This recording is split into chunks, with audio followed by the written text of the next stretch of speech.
Former State Senator Kelly Hancock, thank you so much and welcome back to Eye on Politics.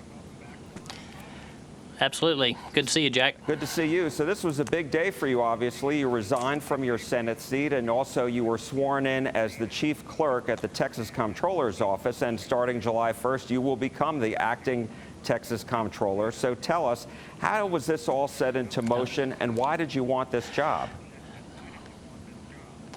Well, obviously, I mean, Jack, you've kind of tracked it a little bit. You watch what goes on down here in Austin, and we knew there was an opening in the chancellor's position with Texas A&M, and I guess almost a year ago we saw that opening was coming about. And then sometime later on we knew that it was Comptroller Hager that was the one selected to be the chancellor, and that departure date was going to be July 1. So it's been probably over a year now that things started the very beginning and brought us to this point.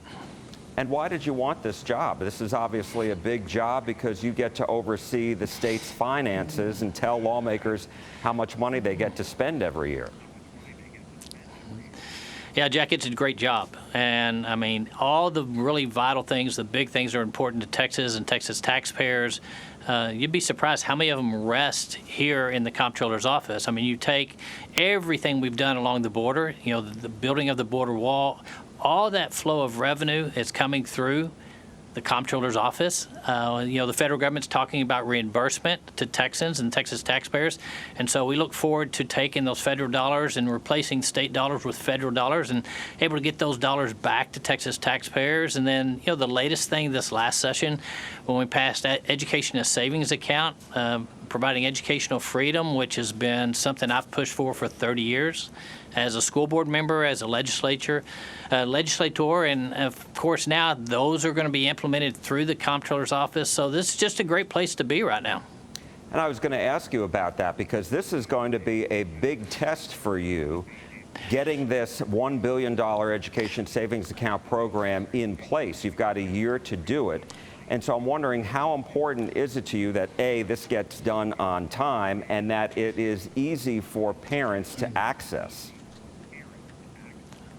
Vitally important, and I think that's kind of why we made these moves as soon as we did, and kind of so we can get going, and it's where I think my educational background is going to be very helpful. And Jack, as you know, I've dealt with challenges all my life. Diagnosed with rare kidney disease 30 years ago, dealing with that for 30 years, going through a kidney transplant just 3 years ago, and I'm used to being challenged and challenges, and I'm excited about it and thrilled to be working with Governor Abbott, which I know this was a big part of his program. He was very concerned making sure that we get these education savings account out and available to the public and very transparent, and the accountability is there. So I'm excited about it.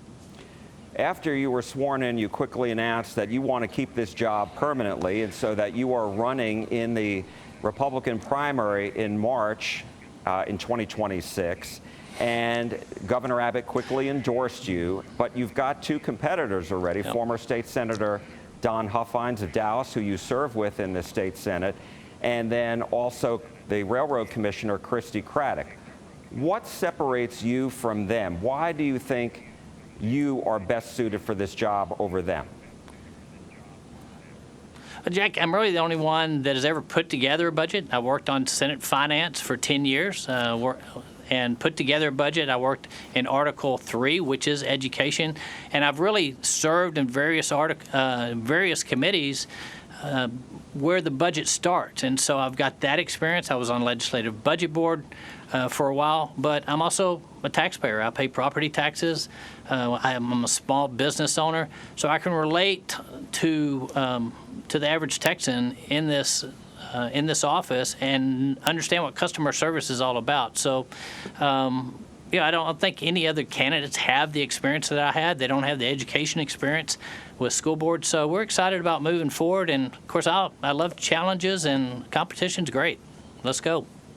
And one of your competitors, Don Huffines, said today on X, he said, quote, "The political elite are manipulating the system to install another go-along to get-along lapdog as state controller."